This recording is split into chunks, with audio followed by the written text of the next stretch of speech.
बाबा बाबा पोरांदो बघा महाबलेश्वर भिवंडीन. हॅलो पोराओ ना पोरिओ, तुमचं स्वागत आहे माझ्या नवीन ब्लॉग मध्ये. तर मग आम्ही चाललो आज काहीतरी स्पेशल म्हणून मार्केटला चाललो. काय स्पेशल ते बघायचं असेल तर आजपर्यंत ब्लॉग बघा.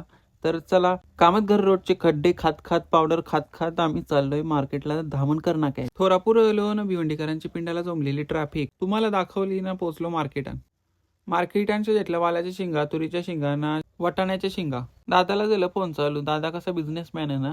मार्केटांच्या कवटाच्या वाला विसरलं तू. मग जरा पुरं आलो ना, तिकडूनशीच जेटली तो भर दाखवीत निघलो घरा. कॅमेऱ्याला जाईल तर रोग. दादा कसा कॅमेरा रिपेअर करते ना, फिटिंग करते ना, मग त्यालाच सांगला बघ रोग झाले. त्या कॅमेऱ्याचा रोग बरा केला आणि दिला चालू करून. मग बसलो जेवायला. आज कसा शनिवार उपास आहे ना. बसलो कवटा चेक करायला ना. बघता होतं कोंबरीला गू लागलेला कवटाला. यो डबा बघून तुम्ही समजलेच असेल कबनी घेतली. कोंबरीचं गू बघ कनी. जेलो बाथरूमात घेतली गुंडी ना, घसली सगळी कवटा. मम्मीने केलता गाजराचा हलवा, तो घेतला ना. बसलो खायला. आज केली येत नाही. ये ब्लॉगचा भाग 2 दुसरी व्हिडिओ येणार. चला बाय पोरो, फॉलो मारा.